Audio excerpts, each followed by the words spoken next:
He'd rather divorce me than lend me $250,000 for my dying mother. 2 months later at my mom's funeral, he showed up acting like a grieving son-in-law. I stayed calm and made 2 announcements on the spot that left him and his family completely stunned. Kevin, my mother is in the ICU. It's over $10,000 a day. Are you really just going to let her die? I slapped the doctor's report onto the glass coffee table. The edge of the paper made a sharp grating sound. The only light in the living room was a single floor lamp casting a yellow glow that hid one half of his face in shadow. The other half was a blank mask. Emily, I've told you. It's not that I don't want to help. It's that we can't afford to. He was tapping his foot. His phone screen still bright with the stock chart I'd just seen him looking at.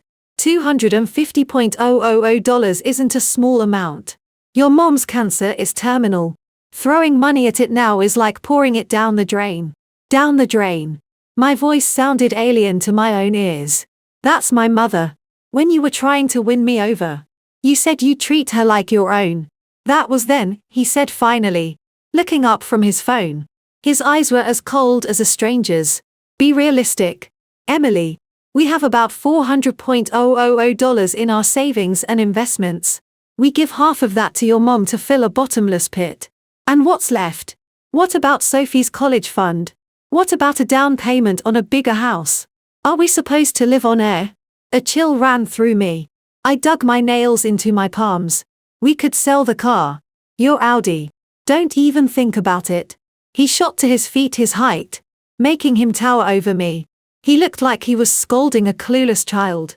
Emily, I'm telling you right now, if that money goes to your mother, we're getting a divorce. The air froze.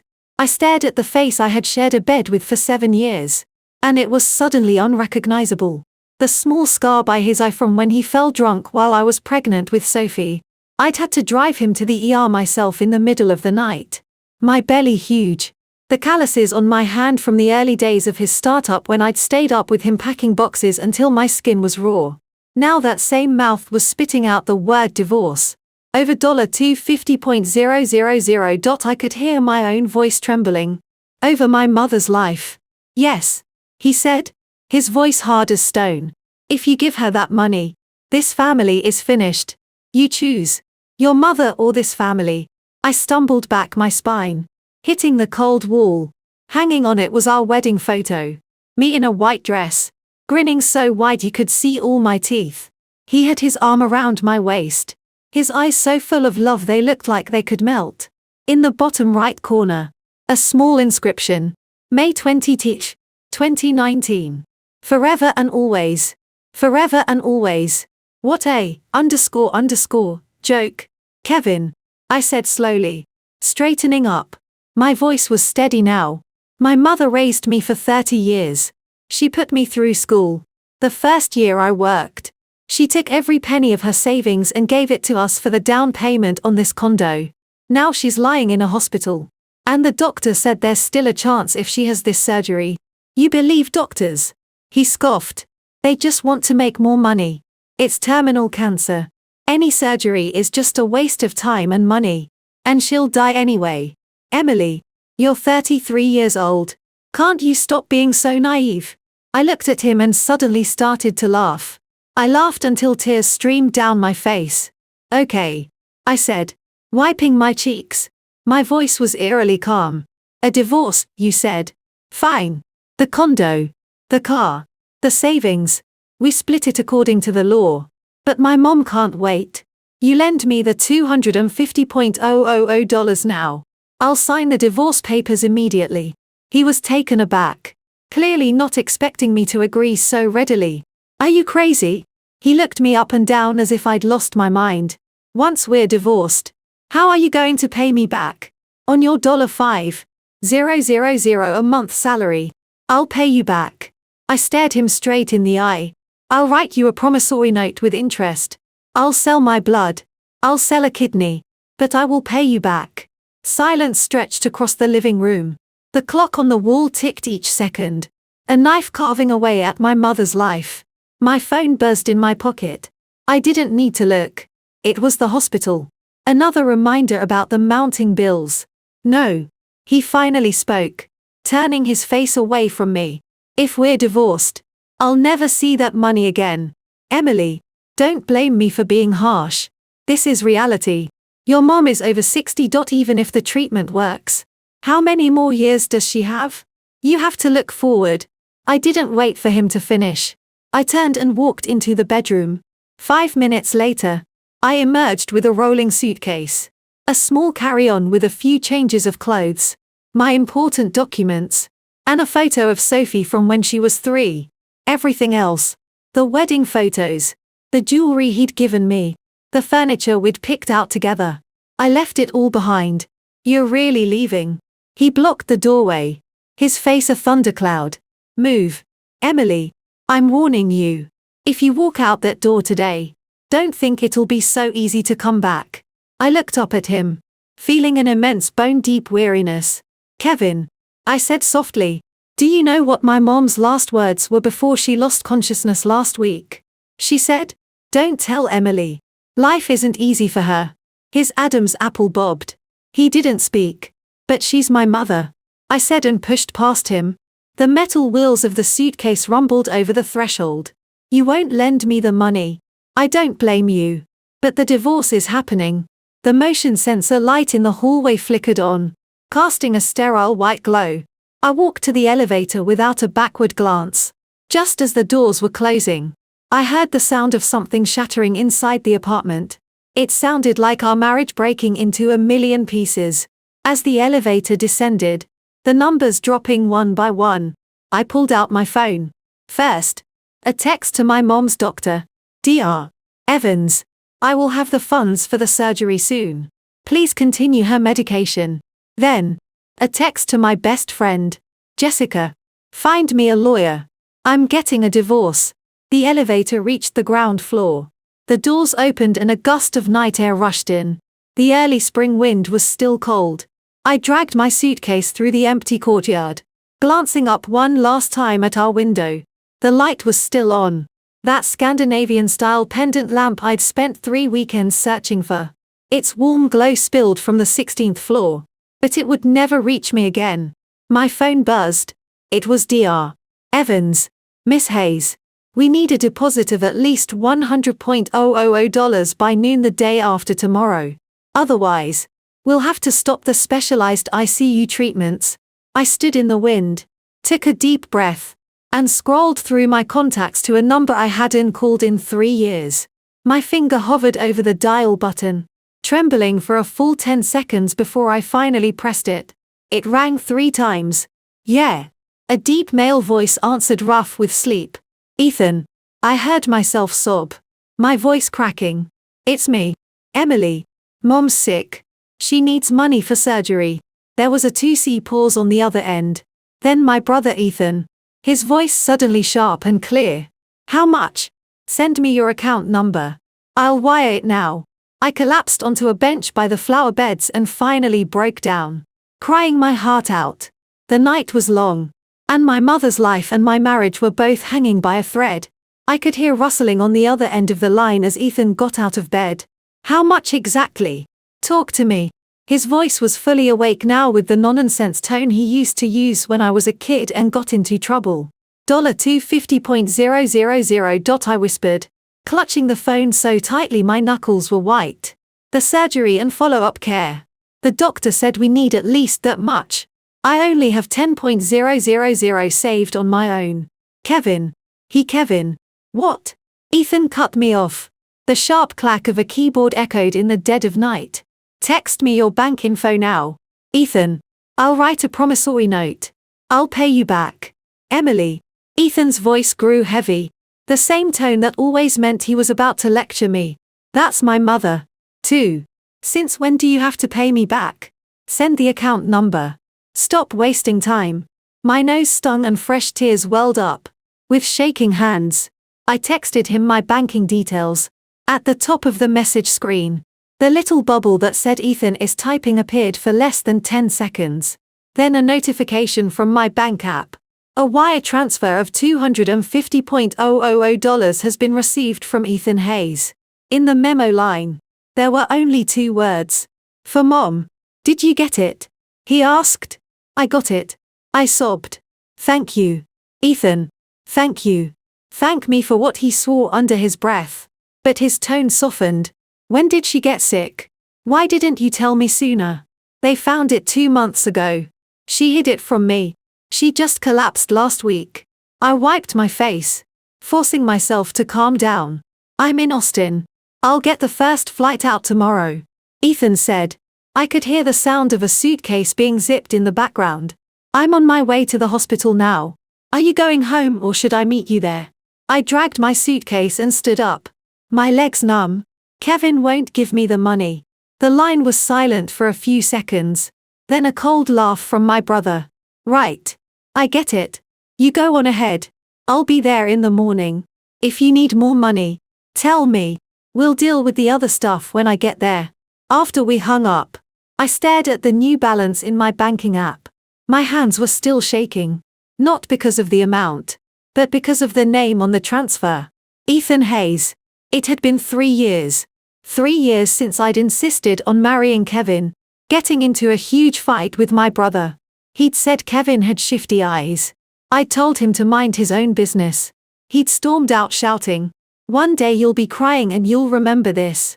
He was right. I hailed a taxi on the street. The driver helped me with my bag, gave me a concerned look. "You okay, miss?" "I'm fine." I forced a smile. "Lakeside General Hospital, please." The city streets were empty in the early morning. Street lights flew past one after another. My phone screen lit up. 3 missed calls and 5 texts from Kevin. "Emily, have you had enough of this drama? Come home. I'll pretend today never happened. I really can't come up with $250,000. How about $75,000? Is that okay? God damn it. Answer me. The last one was from 10 minutes ago." "Fine. You're tough.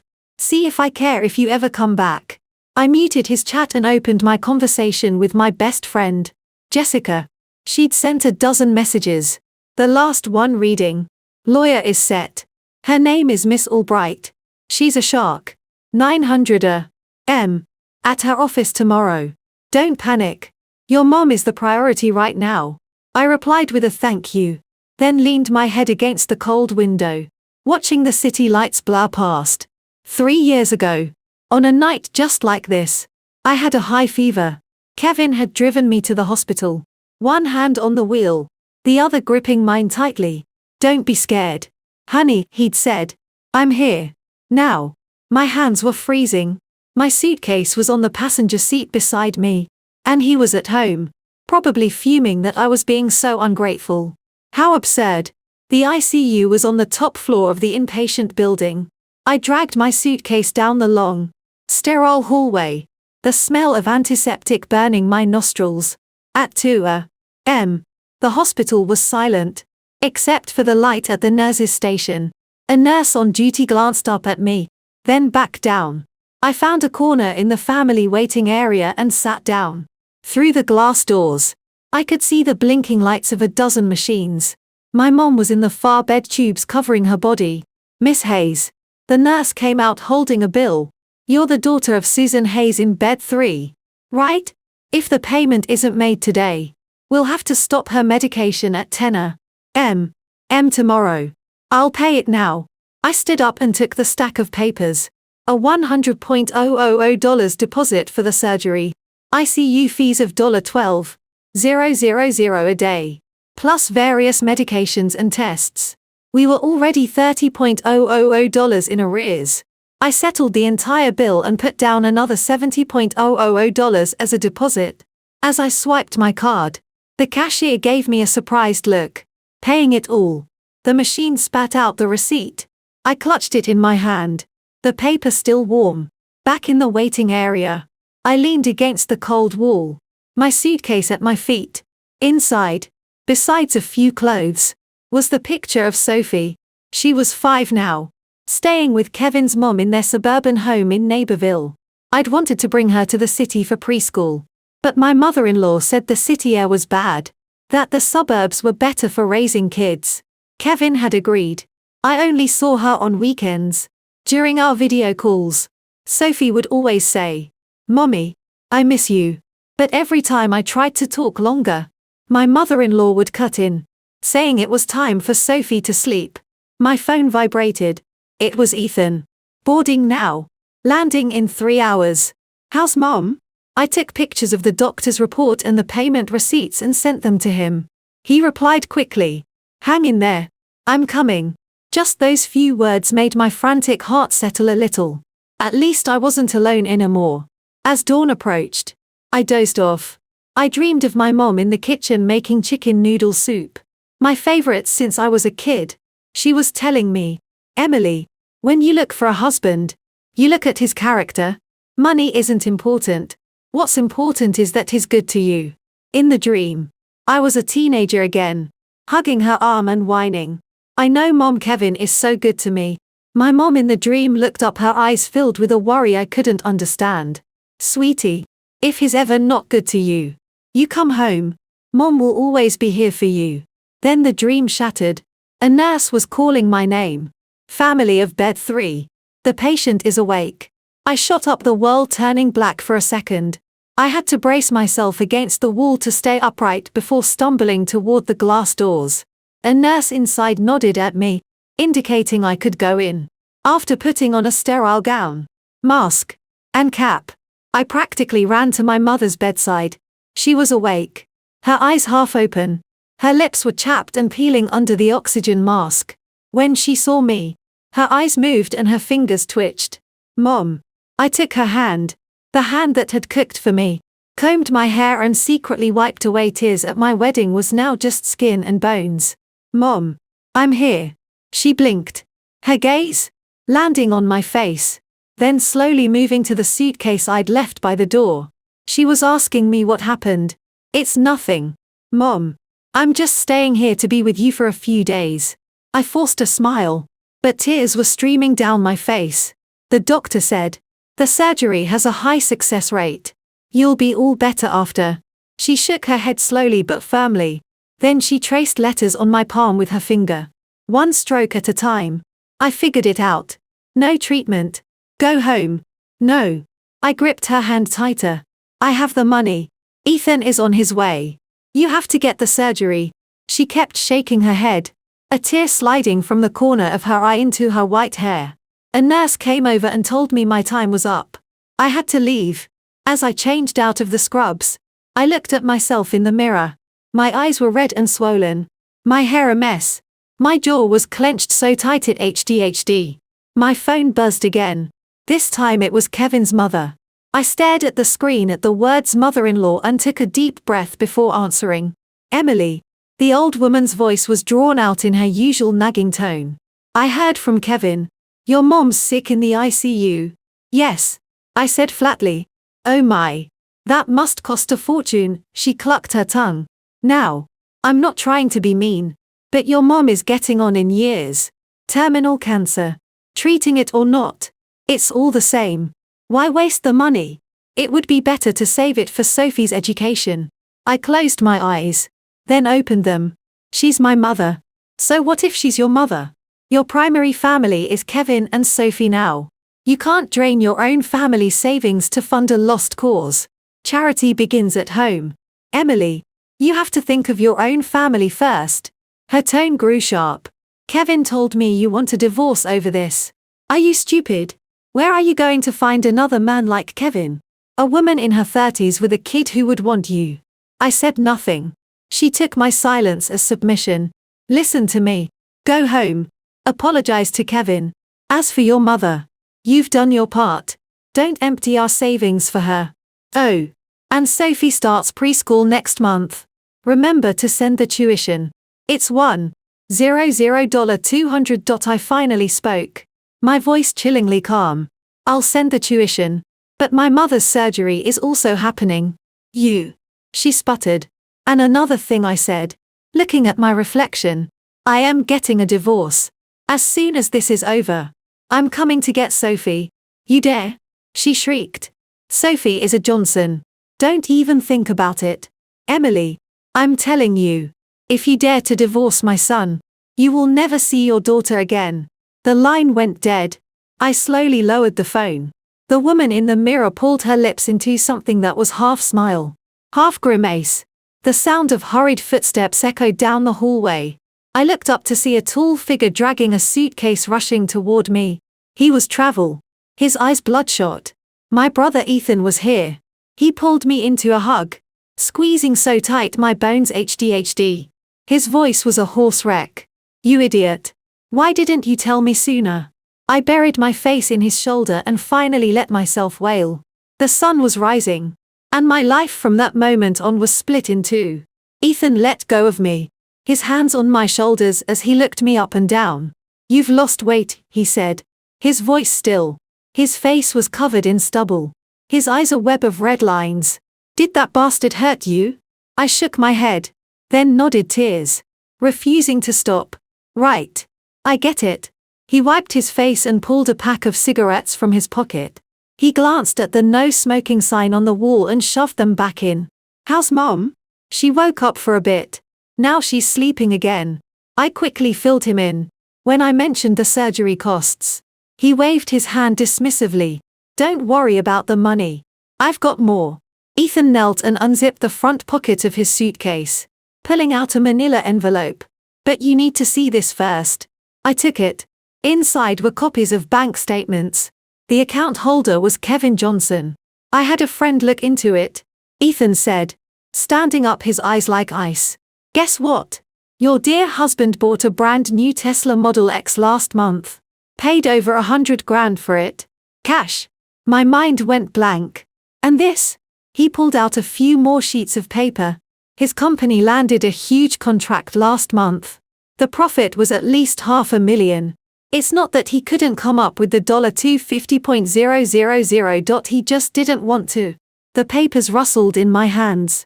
I couldn't make out the numbers. All I could see was Kevin's flamboyant signature. Each letter a slap across my face. "Why?" I heard myself ask, my voice a wisp of air. "Why?" Ethan let out a cold laugh and showed me a photo on his phone. "See for yourself." In the photo, Kevin was at a cafe with a young woman. She was smiling coquettishly, her hand on his arm.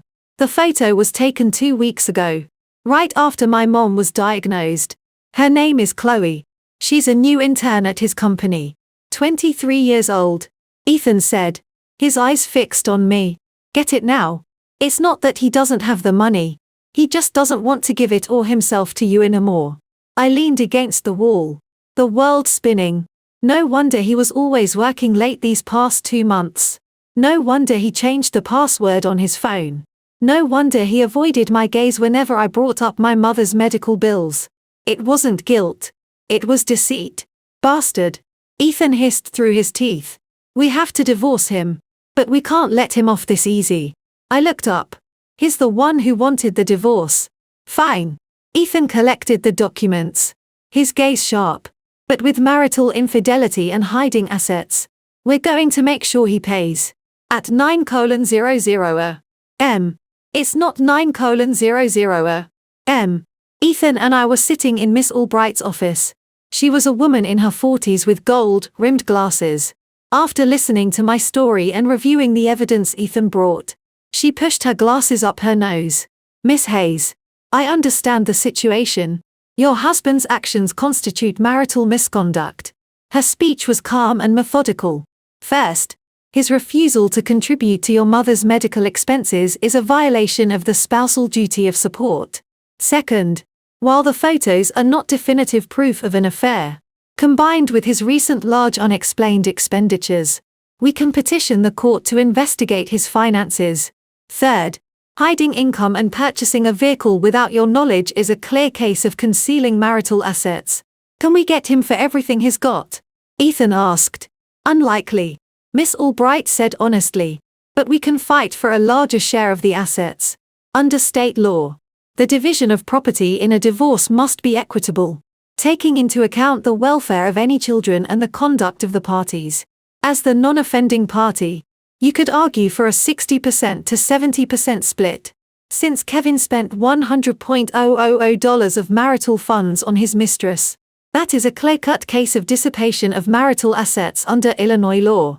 We will petition the court for a disproportionate share of the estate." You will keep the entire equity of the condo to offset the money he wasted on the affair. That portion can be considered your separate property and reimbursed to you.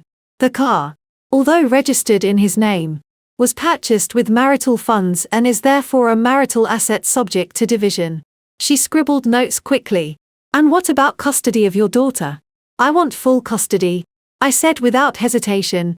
Then we need to act fast, she said, her expression serious.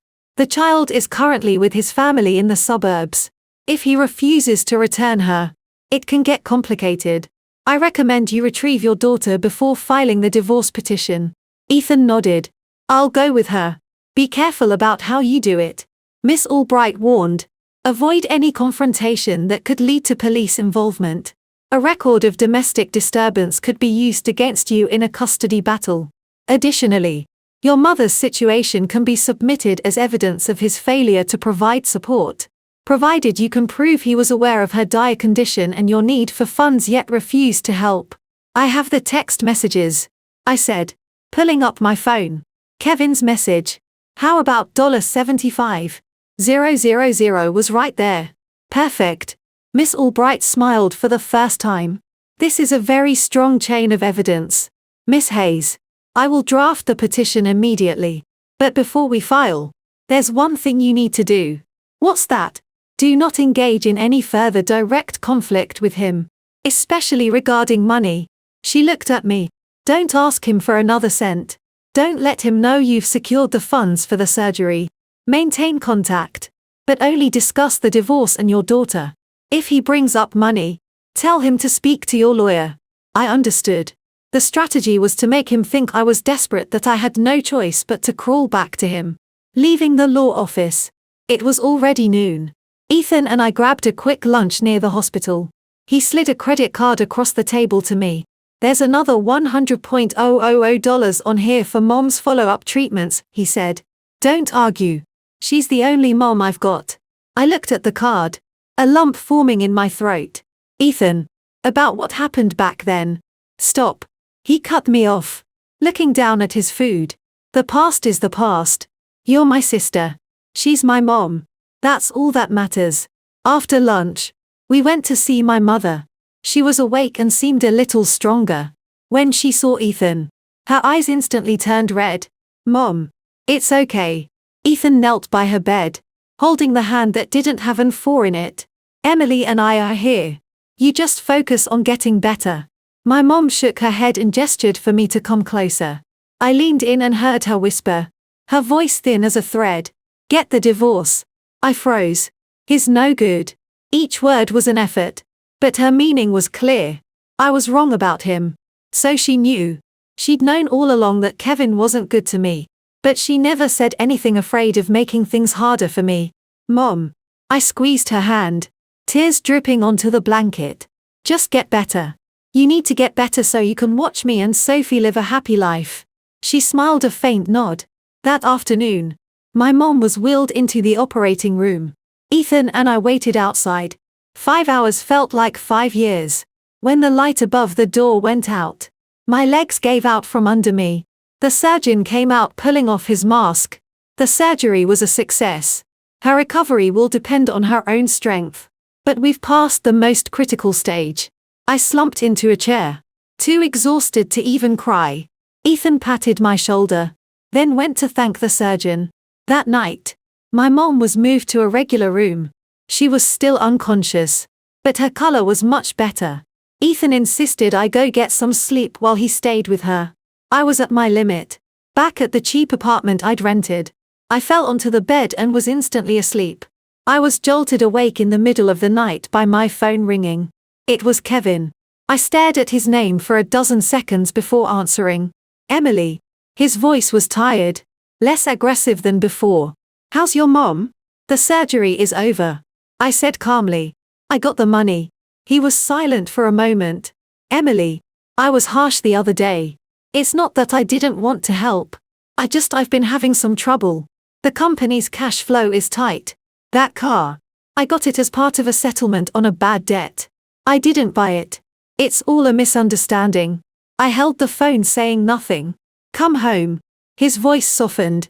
Sophie misses you. My mom said families shouldn't hold grudges.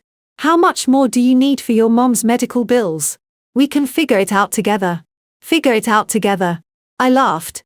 Kevin, when are you going to sign the divorce papers? The line went quiet. Then his voice turned cold. Emily, I'm trying to be reasonable here. Don't push it. If we really get a divorce, who's going to want you, a single mom with a sick mother to support? That's my business.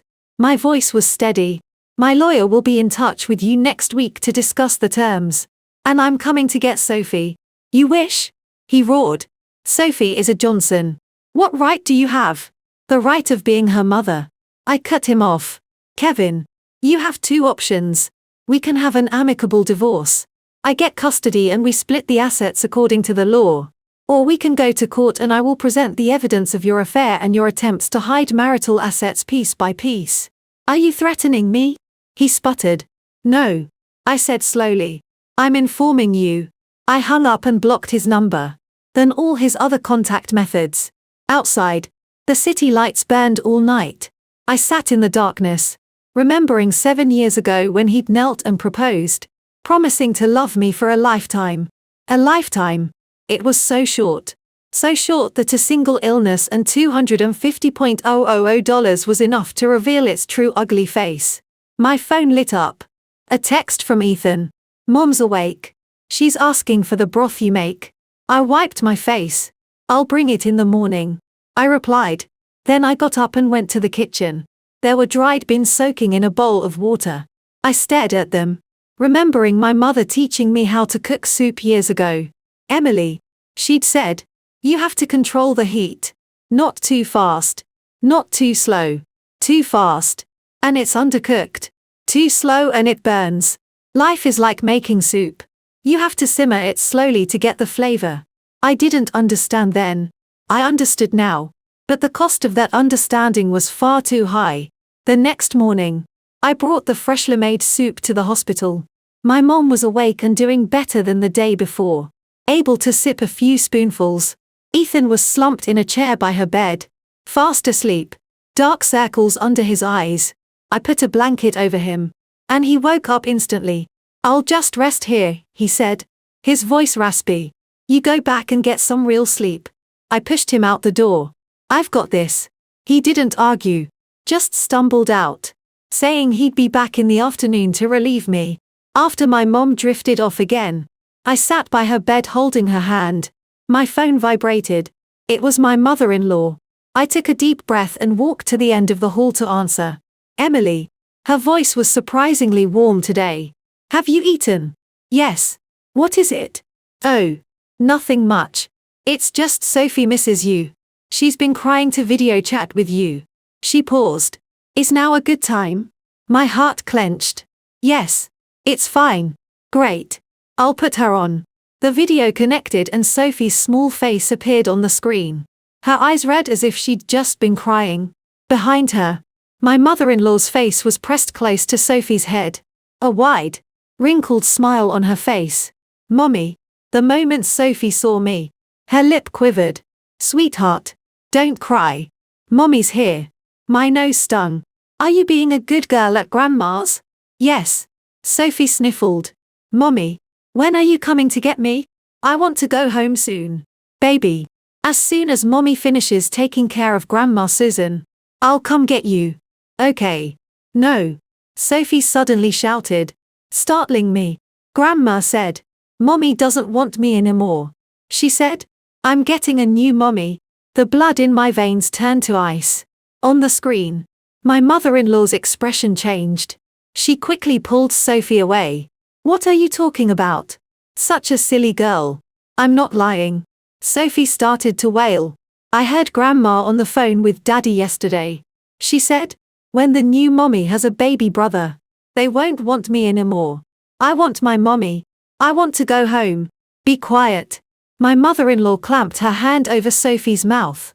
The screen shook violently, then went dark. I stood there trembling from head to toe. A new mommy. A baby brother. Kevin. You son of a, __. The video call came through again. This time it was just my mother-in-law. Her expression unnatural. She's just a kid making things up. Don't take it to heart, she said with a forced smile. It's like this. That intern at Kevin's company. They are just colleagues. Sophie must have gotten confused. I cut her off. My voice terrifyingly calm. I am taking Sophie back. Absolutely not. Her face hardened instantly. Sophie is a Johnson. Why should you get to take her? Besides, with your mother sick and all, what if you bring her home and she catches something? That's her grandmother. So what? It's cancer. Who knows if it's contagious? Her voice grew shrill. Emily, I'm telling you, don't even think about getting Sophie. Kevin has already agreed. After the divorce, Sophie stays with us. He'll marry someone younger. Someone without all this baggage dragging him down. Someone who actually respects him. If you know what's good for you, you'll come home, apologize, and we can all go back to normal. Then Sophie will still be your daughter. Otherwise, what? I laughed coldly. Otherwise, you'll never see her again. She hung up. I slid down the wall. The antiseptic smell of the hallway, making my eyes burn. But I couldn't cry. Rage cold as ice water washed over me, making my teeth chatter. My phone buzzed again. It was Kevin. I stared at his name for 3 seconds. Then answered. Emily, don't listen to Sophie. She's just a kid. He began, his words tumbling out. She doesn't know what she's talking about. There's no new mommy. Oh. My voice was so calm. It surprised me. So, the baby brother she mentioned was also just her imagination. Emily. Kevin. I interrupted him. We were married for 7 years. I'm giving you one last shred of dignity. Next Monday, my lawyer and I will come to the condo to discuss the settlement. I get the kid. I want half the value of the condo. The car is a marital asset. I want half its cash value. We split the savings. As for the assets you've hidden, my lawyer will have a chat with you about those. Silence. Then he laughed a cold, sharp sound. Emily, who gave you this confidence? Your brother. How much money could that loser possibly have? How much more do you need for your mom's medical bills? 30,00050. If you beg me, maybe I don't need it. I said my mother's surgery is over. It was a success. My brother paid for it. What? He was stunned. Kevin, I said, slowly getting to my feet and looking out at the grey, overcast sky. I'm not negotiating with you. I'm informing you. We either settle this amicably or I'll see you in court. I have evidence of your affair, text messages proving your refusal to provide medical support and bank statements showing you hiding marital assets. How do you think a judge will rule when they see all that you had me investigated? He roared. Why shouldn't I? I laughed too. You had the nerve to bring your girlfriend around my daughter. You had the nerve to discuss having another son with your mother. What's wrong with me looking at some bank statements next Monday 9 a.m.? I'll be at the condo. I hung up and added him to my block list. The last message that came through before it went dark was Emily. You'll regret this. Yes. I'm ruthless. I thought you made me this way. When I got back to the room, my mom was awake looking at me. Mom. I forced a smile. Do you want some water? She shook her head and beckoned me over. She took my hand and wrote on my palm slowly, deliberately. Get Sophie back. I nodded fiercely. I will. Mom. You just get better. When you're out of the hospital, we'll live together with Sophie and Ethan. She smiled, the wrinkles around her eyes softening like a blooming flower. That afternoon, Ethan came bringing a thermos. A family in the next room had given him half of their chicken soup. He poured a bowl for me. Drink this. You look like a ghost. I took the bowl but didn't drink. I told him what happened that morning. When he heard it, he slammed his fist against the wall. A dull thud. That bastard. His eyes were red. Sophie is 5 years old and they're telling her things like, that new mommy baby brother. I'll kill him. Ethan. I grabbed his arm. Don't be impulsive. Miss Albright said we can't use force now. It will hurt our case for custody. Ethan's chest heaved. It took him a long moment to calm down. Fine. We'll do it the lawyer's way. I'm going with you on Monday. I want to see just how shameless that family can be. No. You stay here with Mom. I said. I'll go alone. I can handle it. I looked him in the eye. Ethan. I've put up with it for 7 years. I'm done. This is something I have to face myself. Ethan stared at me for a long time, then let out a heavy sigh and ruffled my hair. Fine. You've grown up. Call me if anything happens. I can be there in 20 minutes. For the next 2 days, I spent my days at the hospital with my mom and my nights at the rental apartment. Kevin called from a different number. I didn't answer. His mother called a few more times. Each time, saying how much Sophie missed me, her tone growing softer and softer until it was almost pleading. I knew what they were afraid of. They were afraid I'd really sue.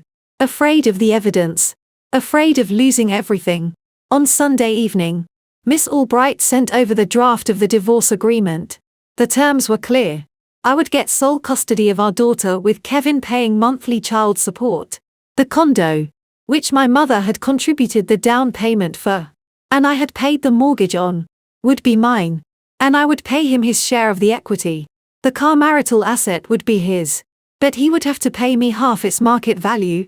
The savings would be split evenly, but his hidden income and concealed assets would be divided separately.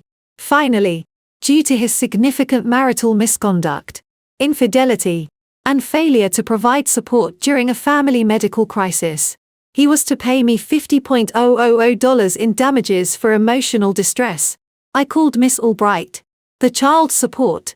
Can we make it a one-time lump sum payment? We can ask. But he's unlikely to agree, she said. And if he tries to fight for custody, it becomes a bargaining chip. He won't want Sophie, I said with certainty. He wants to remarry and have a son. Sophie is a burden to him. There was a pause on the other end. Are you sure? Positive.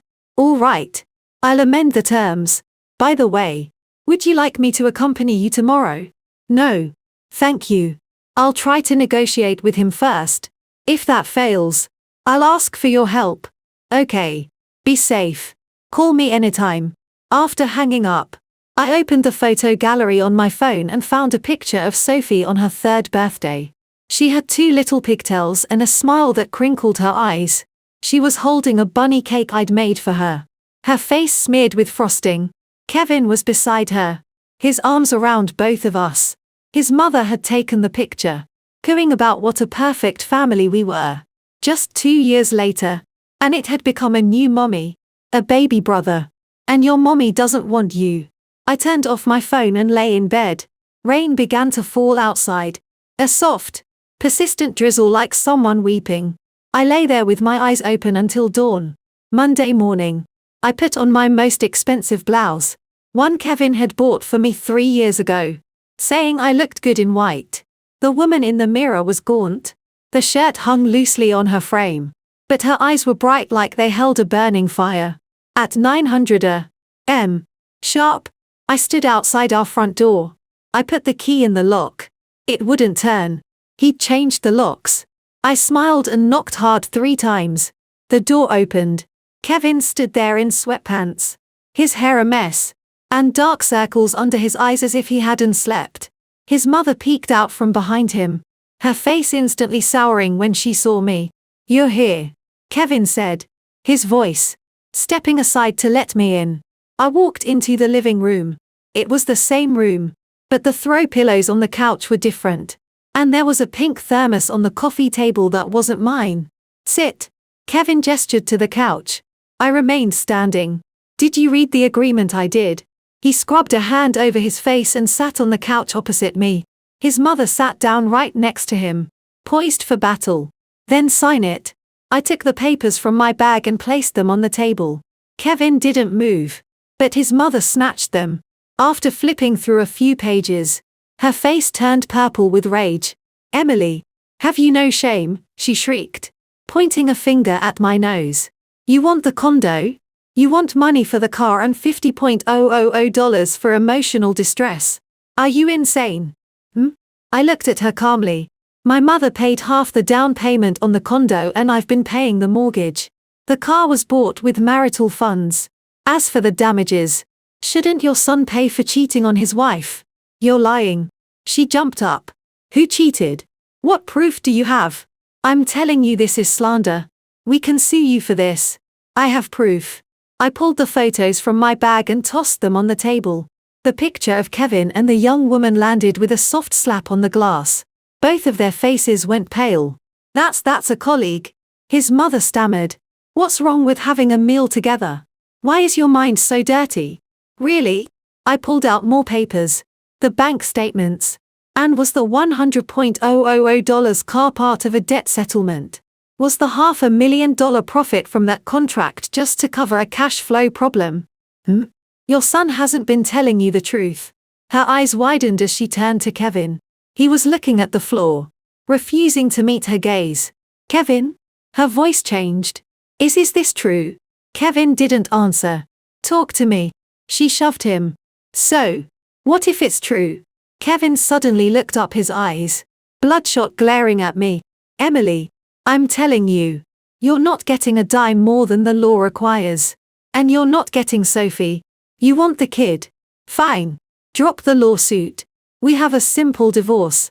The condo is mine. The car is mine. The savings are mine. And Sophie is mine. You walk away with nothing. Do that and maybe I'll let you see her. I looked at him as if watching a clown perform. Kevin, I said, do you really think I can't survive without you? Can you? He sneered. You make $5,000 a month and you've got a sick mother to support. How are you going to raise a child? With me, at least. Sophie will have everything she needs. With you, she'll have nothing.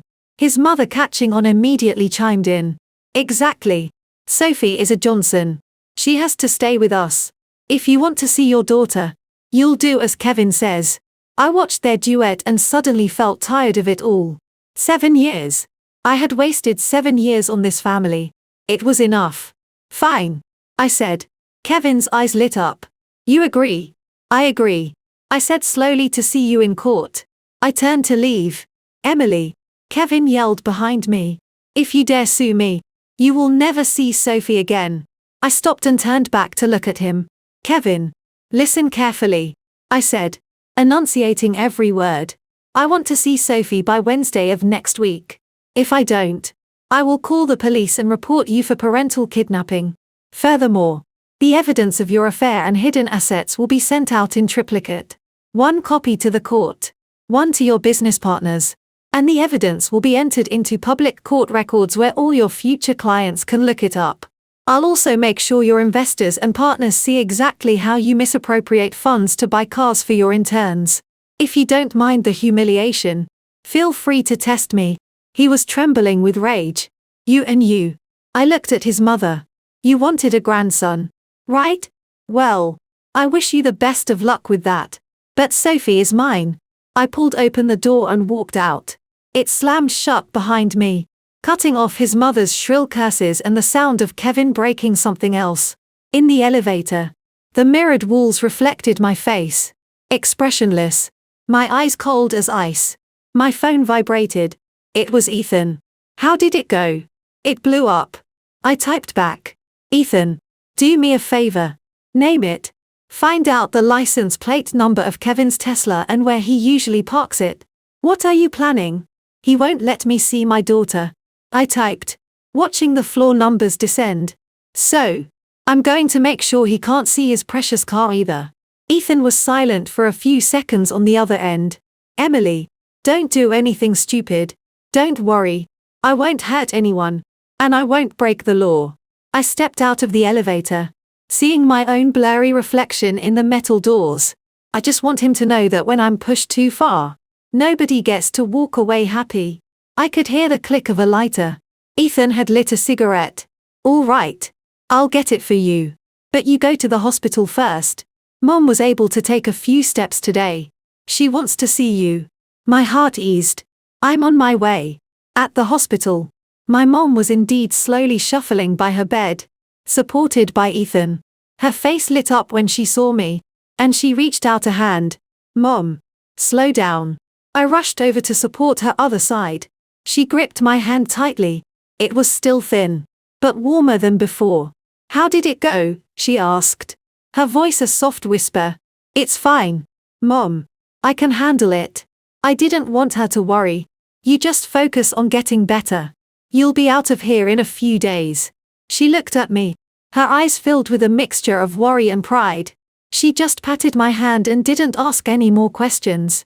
After settling my mom, Ethan pulled me into the hallway and handed me a slip of paper. Got it.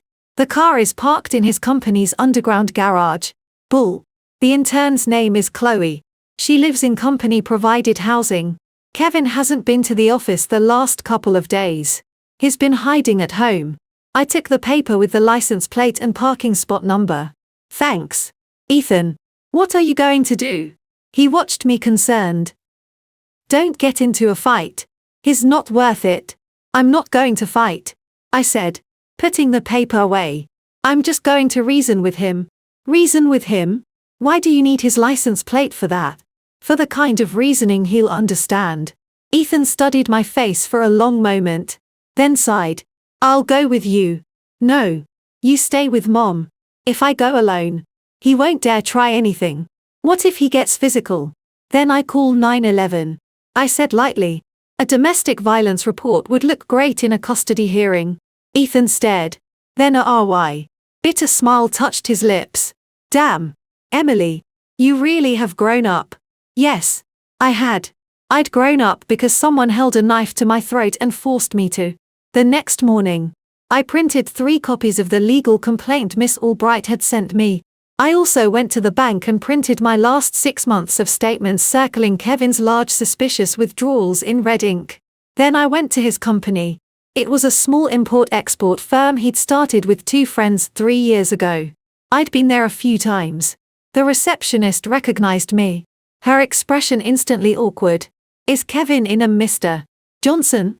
He's not in today. She stammered, avoiding my eyes. That's fine. I'll wait. I sat on the couch in the lobby and pulled out my phone displaying my wedding photo and then a picture of Sophie as a baby. Can I get you some water? The receptionist asked. Thank you. She skewed away, stealing glances at me. I knew what she was thinking. It was a small company. The rumors about Kevin and Chloe had probably been circulating for weeks. The wronged wife showing up at the office. It was high drama. Sure enough. Less than 10 minutes later, a young woman in a pink dress walked out from the main office area. She stopped short when she saw me, a flash of panic on her face. It was Chloe. She was even younger in person with pale skin and big innocent eyes. A picture of helplessness.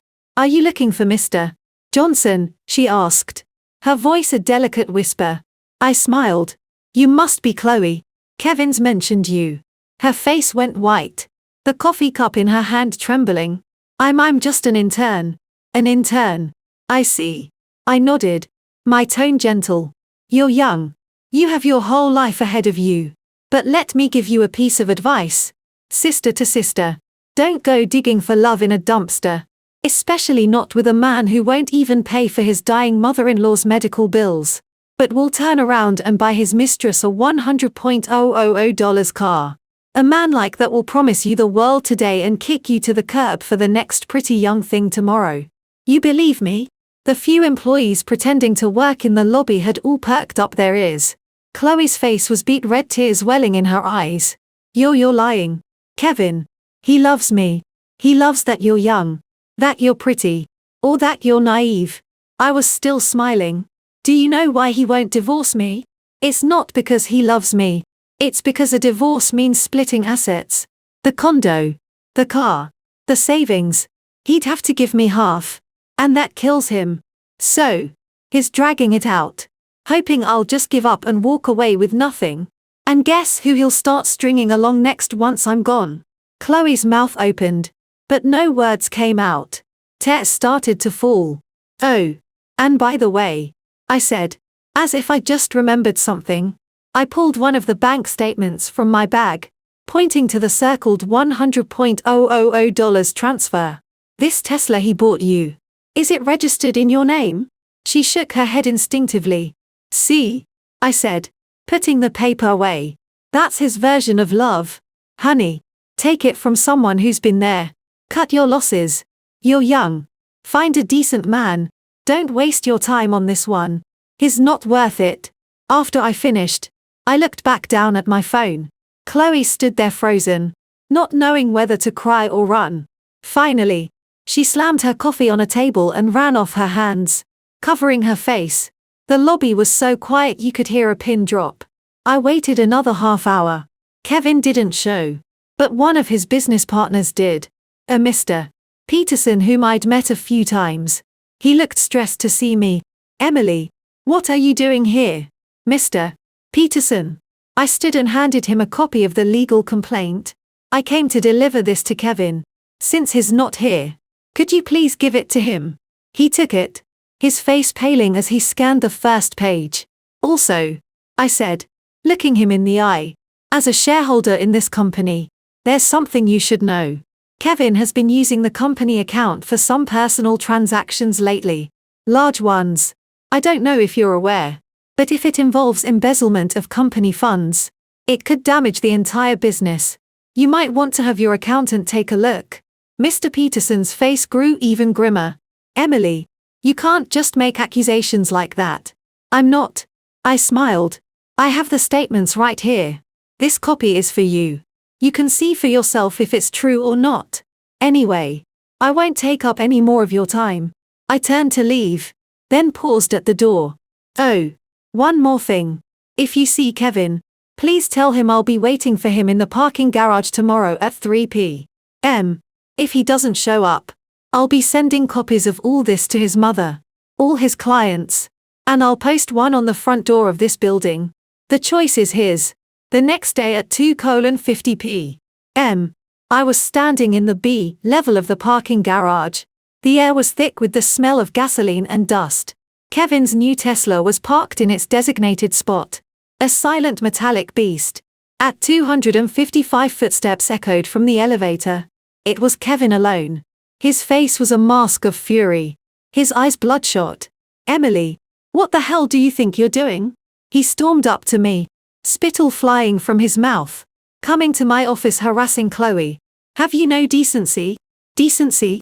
I looked at him amused. Did you have any decency when you were cheating on me? Kevin, did your mother have any decency when she was telling my daughter she was getting a new mommy? Did you have any decency when you were hiding assets to buy your way girlfriend a car? You what? I took a step closer looking up at him. I'm here for one thing. Give me Sophie. Sign the papers. Otherwise, we go to court. But before we do, I will make sure you are socially and professionally ruined. You'll lose your job and every friend and relative you have will know exactly what kind of man you are. And when that happens, do you think your little girlfriend will still be around? Kevin's chest was heaving, his fists clenched. Are you threatening me? Yes, I am. I took out my phone and played a recording. It was his mother's voice, crystal clear. When the new mommy has a baby brother, they won't want you anymore.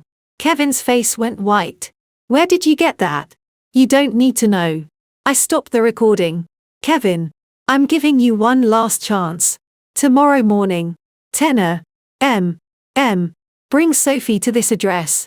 I handed him a slip of paper with my rental's address. I'll have the papers. Sign them and we can go our separate ways. If you don't, this recording along with the photos of your affair and the proof of your hidden assets will be sent to every single person you know, to your clients' inboxes and to the bulletin board in your parents' hometown community center. I mean it. He stared at me, his eyes burning with a hatred that could bore holes through me. Emily. He squeezed the words out through his teeth. 7 years of marriage. Do you really have to be this cruel? Cruel. I laughed and the laugh turned into tears. Kevin, when my mother was lying in the ICU waiting for money to save her life, you were making out with your girlfriend in this very car. Was that not cruel? When your mother was telling my 5-year-old daughter that I didn't want her, was that not cruel? When you were hiding our money to prepare for this divorce, was that not cruel? I had my reasons, he stammered. Reasons. I wiped my face. Fine. Let's hear them. Did your mother force you to cheat? Did Sophie force you to hide our assets? He couldn't speak. Can't think of anything. Okay. Then let me tell you my reasons. My mother was sick and I needed to save her. Sophie is my daughter and I need her. It's that simple. Either you sign the papers or you wait for your life to be ruined. Your choice. The motion-activated lights in the garage went out, plunging us into darkness. Only the green glow of the emergency exit sign cast an eerie light on Kevin's face. After a long moment that felt like an eternity, he spoke. "Where are the papers?" His voice was a raw scrape. I took the documents and a pen out of my bag. He snatched them using his phone's flashlight to read through them.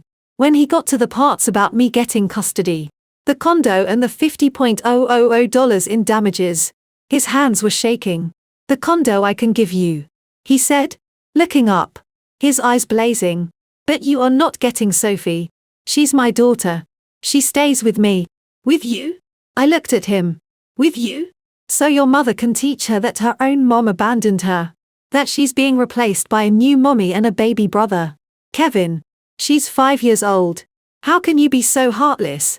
My mom was just angry. Angry. I played another recording. It was from after I'd left the condo. The sound of him smashing things and screaming his mother's frantic cries in the background. "Let her go. Let her and her dying mother rot. Sophie is a Johnson. She'll die a Johnson before I let her take her." When the recording finished, the garage was silent again. Kevin seemed to deflate all the fight going out of him. He leaned against the car and slid to the ground. "Emily." He covered his face. His voice muffled. "When did you become like this? You made me like this." I held out the pen. "Are you signing or not?" He looked up, his eyes a mess of red veins and despair.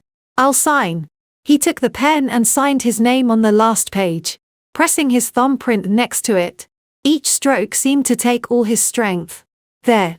He threw the pen down. It bounced off the tire with a soft thud. "Now, can you delete the recordings? When Sophie is safely with me, they'll be deleted." I put the signed agreement back in my bag. "Tomorrow 10 a.m. Don't be late." I turned to walk to the elevator. "Emily." He called after me. I stopped but didn't turn around. "Did you ever wonder?" His voice was so quiet. I could barely hear it. "Why I wouldn't give you the money for your mother?" I stood still. He laughed, a cold, hollow sound that echoed in the garage. "Your mother never liked me. She said I wasn't good enough for you. That my family was poor. That my mother was uneducated." "Yeah. I was poor. My mom doesn't have a college degree. So what? I have money now. And where is she? Lying in a hospital waiting to die. Dependent on my charity." "Emily, isn't that karma?" I stood there, my back to him, my body ice cold. The elevator doors opened then closed. I hadn't moved. Then I turned around and walked back to him. He was still on the ground, a twisted look of triumph on his face as he looked up at me. I bent down, picked up the pen from the ground, and plunged it deep into the tire of his Tesla. The sound of a tire deflating was shockingly loud in the silent garage. Kevin stared speechless. "This one," I said, looking him in the eye, "is for me. For being stupid enough to marry a man who can't tell who's on his side." Then I walked to the other side of the car and stabbed the other front tire. "And this one is for my mother because she was wrong about you. You weren't not good enough for me. You're not even human."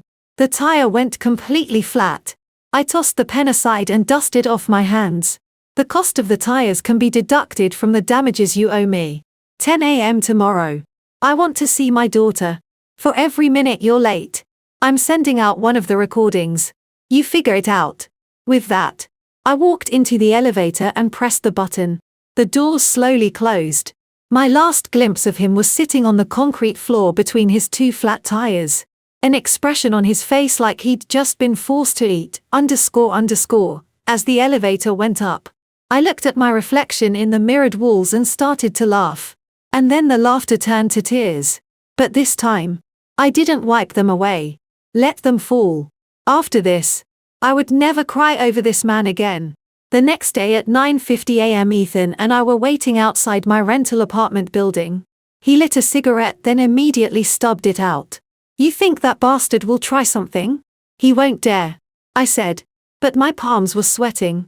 At 10 a.m. on the dot, a taxi pulled up. Kevin got out first, his face grim, then his mother, and finally Sophie.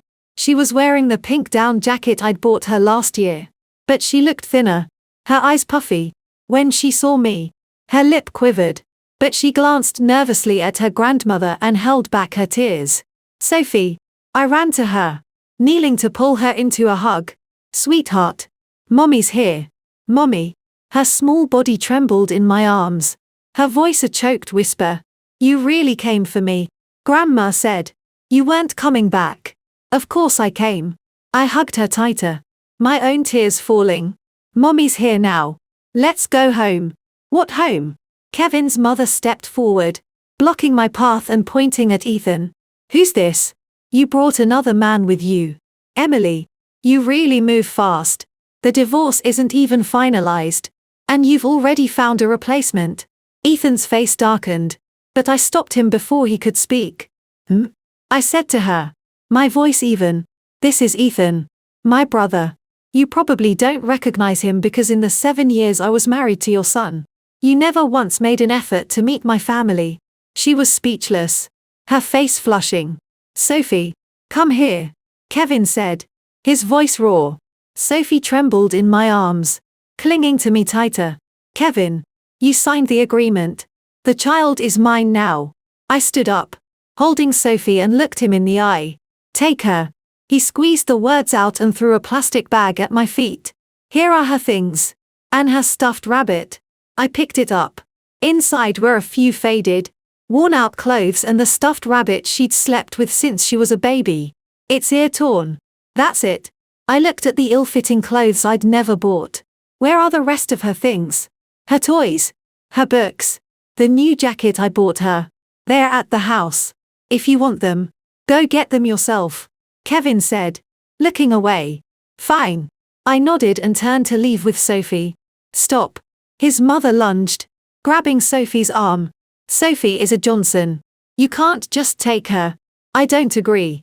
Kevin. Say something. The sudden movement hurt Sophie and she burst into tears. Let go. I pried her fingers off my daughter, shielding Sophie behind me. The agreement is signed. I have legal custody. If you don't agree, we can go to the police station right now and let them sort it out. I'm pretty sure what you're doing right now counts as attempted kidnapping. You're trying to scare me. She blustered, but her grip loosened. I'm not scaring you. I handed Sophie to Ethan and pulled out my phone, opening the dial pad to 911. Or I can just call them now and we can explain the situation to the officers. Kevin grabbed his mother's arm. Mom. Stop it. Stop it. This is my granddaughter being stolen from me. She threw off his hand and sat down on the pavement, slapping her thighs and wailing. My granddaughter. They're taking her away. This is a travesty. Emily. You ungrateful monster. What did our family ever do to you to deserve this? Her loud cries attracted the attention of people passing by who started to stare and whisper. Ethan frowned, but I shook my head. I said, looking down at the spectacle on the ground, finding it utterly ridiculous. You can cry and scream all you want, but let me remind you the evidence of your son's affair and hidden assets is in my possession. If you don't want to see him in jail, I suggest you quiet down. Otherwise, I'd be more than happy to help him get there. The wailing stopped abruptly. She sat on the ground, staring up at me as if I were a stranger. You wouldn't dare. Wouldn't I? I knelt, leaning in close so only she could hear. When you were teaching my daughter that she was getting a new mommy, did you think I wouldn't dare? When you were teaching her to reject her own mother, did you think I wouldn't dare? Well, let me tell you now, I dare. And I always follow through. Her mouth hung open, speechless. I stood up and brushed the dust from my pants. I took Sophie back from Ethan. Kevin, I said to the pale-faced man standing by. Tomorrow morning, 9:00 a.m. The county courthouse. Bring your ID and the necessary papers. Don't be late. Then, holding Sophie, I walked into the building. Behind me, I could hear his mother's renewed hysterical sobs and Kevin's suppressed roar of frustration. But I didn't look back. Not even for a second. The rental was small. Just a one-bedroom. But it was clean. I'd bought new bedding for Sophie, new toys, and a pile of snacks.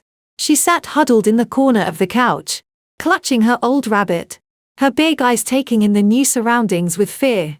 Sweetheart, this is our new home. I knelt in front of her, my voice soft. From now on, Mommy, Sophie, Uncle Ethan, and Grandma Susan will all live here together. Okay? Grandma Susan, Sophie whispered. Grandma said. Grandma Susan is sick. And I could catch it if I get close. A pang of pain shot through my heart. I forced a smile. Grandma Susan's illness isn't contagious. Your other grandma was lying.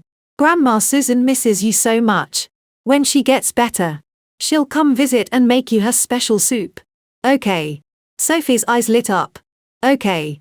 Ethan came in with a big bag full of new clothes, shoes, and picture books for Sophie. Sophie, look what Uncle Ethan got you. He knelt, trying to make his voice gentle, though on his normally stern face, it looked more like a grimace. Sophie was a little scared and hid behind me. Sophie, this is your Uncle Ethan, his mommy's brother, I said softly, taking her hand. He loves you very much and bought you lots of things. Ethan awkwardly pulled a fluffy teddy bear from the bag and held it out. Here for you. Sophie looked at me. I nodded. She carefully took the bear and hugged it. Thank you, Uncle, she whispered. A rare smile appeared on Ethan's face. That night, after I gave Sophie a bath and tucked her into bed in her new pajamas, she clung to my neck, terrified I would leave. Mommy, she whispered. Grandma said, you and Daddy are divorced, and I don't have a daddy anymore. Is that true? My heart felt like it was being pricked by needles. Sophie, I stroked her hair, keeping my voice steady. Mommy and Daddy are separated, but Daddy is still your daddy, and Mommy is still your mommy. We both still love you very much. We just don't live together anymore. But why doesn't Daddy live with us? Because I paused. Because sometimes, like you and your friends at school, grown-ups can play together for a while, but then they have to play separately. But no matter what, Mommy will always love you and always be with you. Okay. She nodded, not fully understanding, and snuggled into my arms. Mommy, can I sleep with you tonight? Of course you can. What about tomorrow? Tomorrow, too. And the day after that. The day after that. And the day after that. Every single night.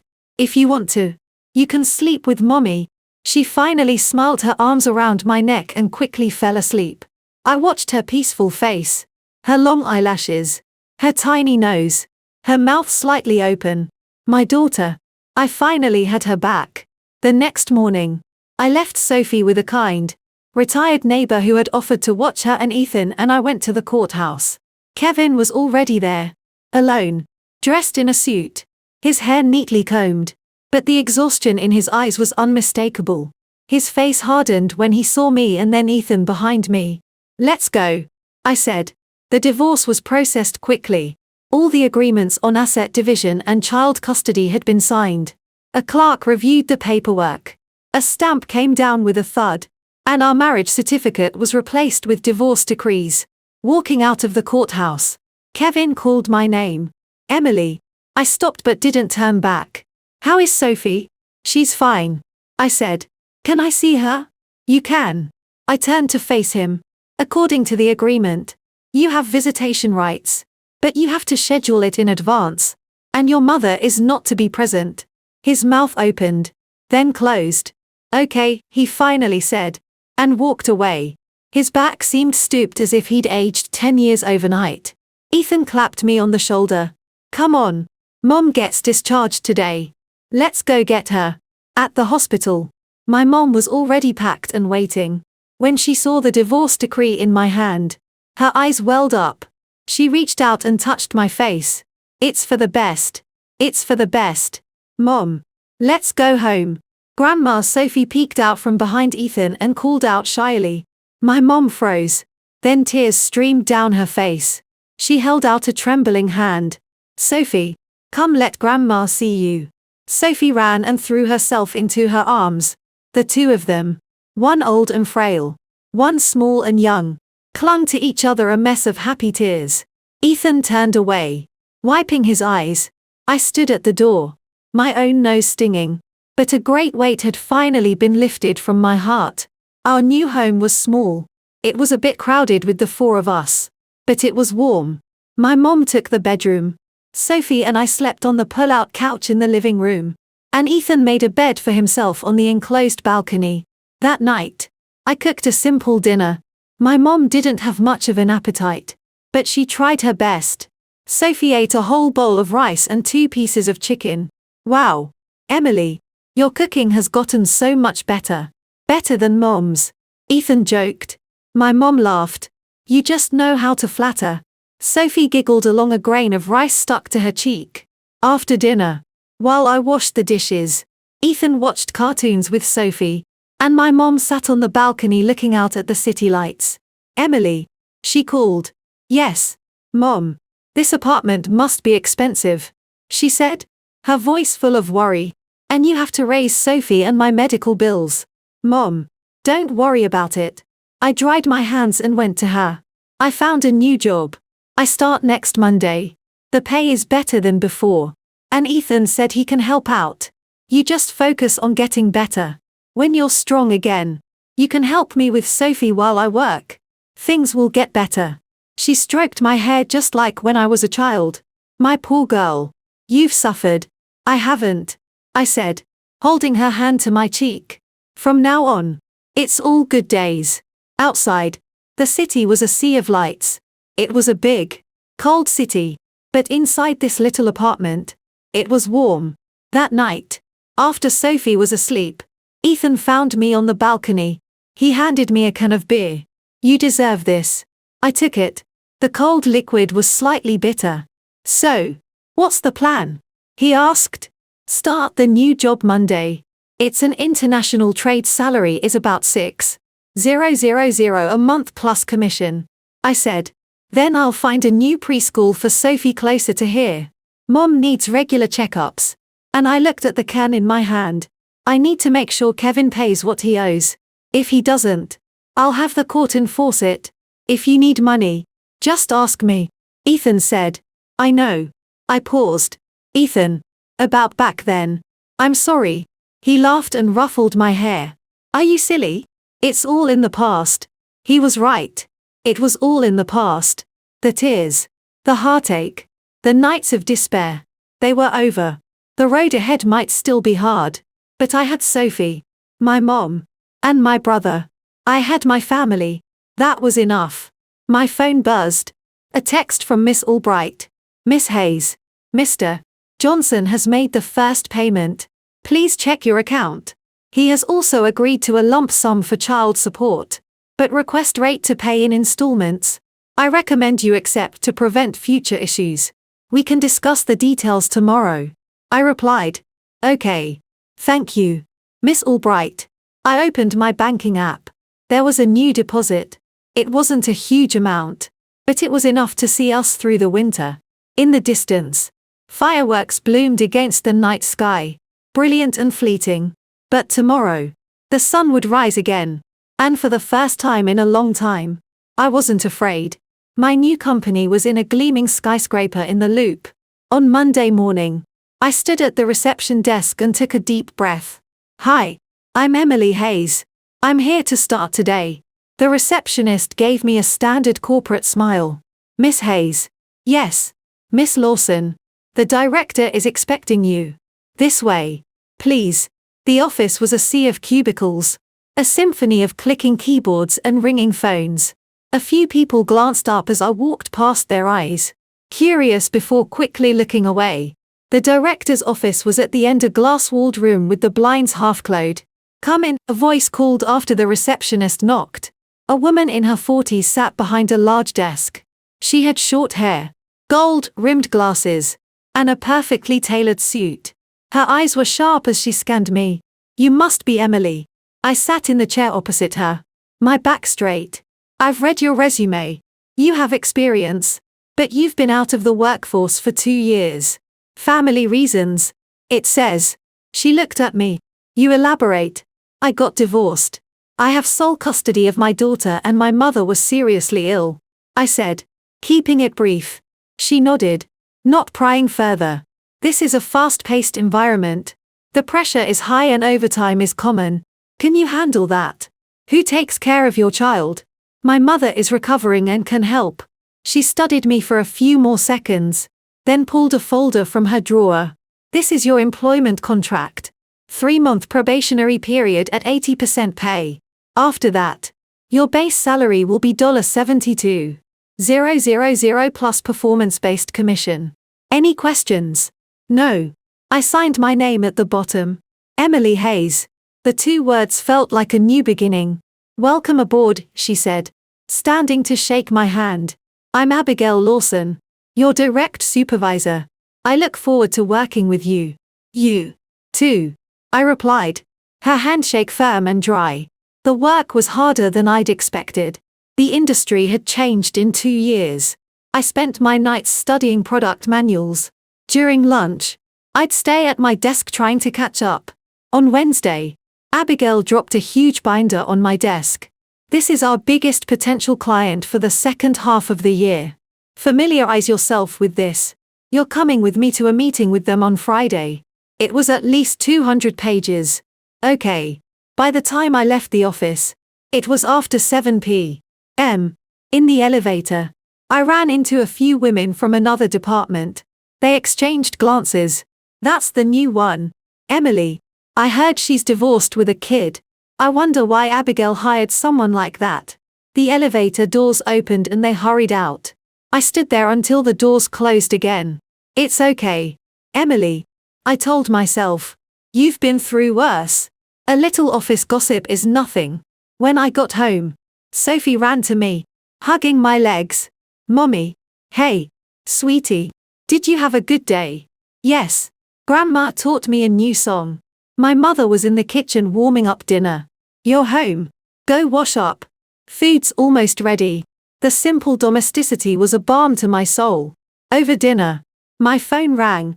It was an unknown number. I hesitated, then answered. Emily. It was Kevin. His voice was raspy. I'm downstairs. Can you come down for a minute? What is it? I brought some of Sophie's things and some of yours. Just leave them by the entrance. I'll get them later. I want to see her. It's too late. She's about to go to bed. I said flatly. Schedule it for another day.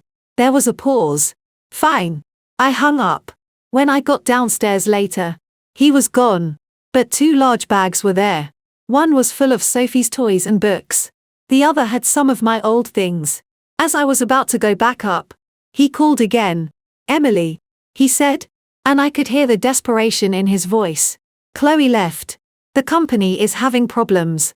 Peterson found out about the money I used. He sighed. I'm sorry. I really am. Kevin, what's the point of telling me this? I don't know. I just that $250,000. I swear the business was in trouble. The car was part of a deal. Chloe, she was just a mistake. I've ended it. Kevin, I turned back towards the building. It doesn't matter anymore. The divorce is final. Our lives are separate. Whether you're sorry or not, whether you feel better or not has nothing to do with me. You've changed. He whispered. Yes, I said. You made me change. I hung up and walked inside. On Friday, I went with Abigail to the client meeting. The person in charge was a Mr. Reynolds, a sharp man in his 40s. The meeting went well, and he invited us to lunch at a quiet Japanese restaurant. We were finalizing details when Mr. Reynolds' phone rang. He stepped out to take the call. When he returned, his expression was odd. Abigail Emily, he said, putting down his chopsticks. This is a bit awkward, but the person on the phone was a friend of mine. He happens to know your ex-husband. Emily. Kevin Johnson. My heart sank. He told me, Mr. Reynolds said, looking at me with a complicated expression, that your divorce was rather contentious. And that Kevin is telling people you fabricated the affair to get more money. That you ruined his reputation. And that you were fired from your previous job for being untrustworthy. That's a lie. I blurted out. Then composed myself. Mr. Reynolds. Those are baseless slanders. I have a court-sued divorce decree that proves he was the at-fault party, and I have a letter of recommendation from my previous employer. I resigned for family reasons. Mr. Reynolds didn't speak. Just tapped his fingers on the table. Abigail stepped in smoothly. Mr. Reynolds Emily is new to our team. But we vetted her thoroughly. Her professional record is impeccable. Her personal life is her own and has no bearing on her ability to do her job. We hire for character and competence. And Emily has both. The rest of the lunch was tense. No deal was signed. In the car on the way back, Abigail was silent. Just before we reached the office, she said, "Emily, can you handle your ex-husband?" "Yes," I said. "It won't affect my work." "It better not," she said. Her voice cool. "This deal is important. I don't want it jeopardized by personal drama. I want a full report on my desk by morning explaining everything. Include a copy of the court decree." I spent the rest of the day in a haze, feeling the whispers and stares of my colleagues. I knew my job was on the line. I wrote the report attaching all the documents. At the end, I added a personal note. "I understand the company's concerns. Please give me one chance to prove myself. I will land the Reynolds account. If I fail, I will resign immediately." The next morning, I went to Abigail's office. "This is my proposed strategy for the Reynolds account," I said, placing a newly drafted detailed proposal on her desk. "I would like your permission to meet with him one more time by myself." She looked at me, then at the proposal. She read it in silence for 5 minutes. "The proposal is good," she said finally, "but he might not agree to see you. That's where I need your help," I said. "Just get me in the door. I'll handle the rest. If I fail, I'm gone." She stared at me, then nodded. "All right. I'll make the call. But you get one shot." The meeting was set for the next day. As I was walking to Mr. Reynolds' office, my phone rang. It was Kevin. "Heard you almost lost your new job," he sneered. "See? You can't make it without me. But I'm a nice guy. You drop all this. Delete the evidence. And I'll even give you another $50,000 for your mom." I stepped into the elevator. "Kevin, do you know how much my new salary is? With commission, I'll be making over $100,000 a year. My mom is covered by insurance and my brother helps. Sophie is thriving. As for you," my voice dropped, "I have 10 backups of the evidence against you. If you ever contact me, my colleagues, or my clients again, I will make sure every person you've ever known sees them. A man with nothing to lose is a dangerous thing. Kevin, I have nothing left to lose. You, on the other hand, still have a reputation to protect. Don't test me." I hung up. In Mr.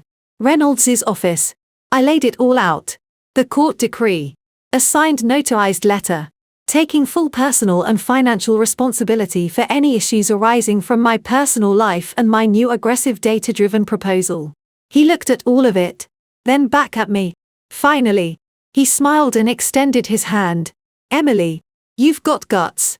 Let's talk about the price." I walked out of his building an hour later with a signed letter of intent. The deal was done. I took a photo of myself shaking Mr. Reynolds' hand and sent it to Kevin. "Thanks for the motivation. The deal is closed and I've been promoted. My lawyer will be in touch about the late child support payments." Then I blocked him for good. 2 months later, my mother passed away. It was peaceful in her sleep. A sudden heart failure. The doctor said. She didn't suffer. I didn't cry. I made the arrangements calmly. Ethan held me his own body, shaking with silent sobs. The funeral was small and quiet, just as she'd wanted. As we were leaving the crematorium, it started to rain. A black Audi, the same model as his old one, pulled up. Kevin got out holding a bouquet of white lilies. He was gaunt, unshaven, a ghost of the man I once knew. "Emily," he said, his voice a wreck. "I came to pay my respects." Ethan stepped between us. "Get lost. We don't want you here. Please." He looked at me, his eyes pleading. "Emily, I'm sorry for everything. I was a bastard. I should have helped. It's too late for that." "Kevin," I said, my voice empty of emotion, "if you're here to apologize, I accept. If you're here to ease your own conscience, don't bother. My mother didn't hate you. And neither do I. You should go." He just stood there in the rain, the flowers drooping. He looked at Sophie, hiding behind my legs. Sophie, he whispered. Say hi to your dad. I told her softly. Hi, Daddy, she mumbled. Tears streamed down Kevin's face. She's gotten so tall.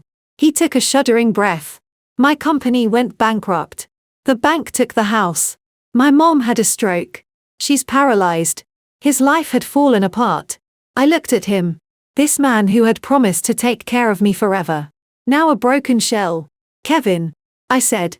Do you know the last thing my mother said about you? She said, tell Kevin I don't blame him. It just wasn't meant to be. She said, life is full of wrong turns. But when you make one, you have to own it. You have to move forward. No blame. No hate. Just move forward. He collapsed into sobs. A pathetic, wretched sound. I didn't comfort him. Some lessons have to be learned the hard way. You can see Sophie, I said when he'd quieted down. You're her father. I won't stop you. But on one condition. You or your mother or anyone in your family will never again mention a new mommy or a baby brother to her. If I hear one word of that, you will never see her again. I mean it, he nodded frantically. I swear. Never again. Good. I turned and walked to the car with Ethan and Sophie. Emily, he called one last time. Thank you. And I'm sorry. I didn't answer. As our car pulled away, I saw him in the rearview mirror. A lone figure standing in the rain. The white lily petals scattered at his feet. A month later, my life had found its new normal. I was promoted to department manager. Ethan moved to Chicago permanently, saying he needed to look after his sister and niece. I enrolled Sophie in an art class she loved. I saved enough for a down payment on a small 2-bedroom house. One evening, I came home from work late. Sophie ran to me, her face beaming. Mommy, I won first prize in the school art show. That's my girl. I swung her around. In the kitchen, Ethan was cooking, humming happily off key. The setting sun painted the sky in shades of orange and pink. It was a perfect ordinary moment. My phone buzzed. A text from Kevin. Emily, I have this weekend off. Could I see Sophie? I can take her to the new children's museum. I'll have her back by 6 p.m. I typed back. Okay. Be safe. Was that Daddy? Sophie asked, her head on my shoulder. Yes. It was. He wants to take you out this weekend. Do you want to go? Yes. She cheered. Then her voice grew small. Will you be there? Mommy. No. Sweetheart. Mommy will be right here making your favorite dinner for when you get back. Okay. She gave me a loud, wet kiss on the cheek. You're the best. Mommy. I smiled, hugging her tight. Yes. This was the best. A job I was proud of. A family I adored. A future that was mine to build. I had been through the fire and come out the other side. On the ruins of my old life. Something new and beautiful was growing. And that was more than enough.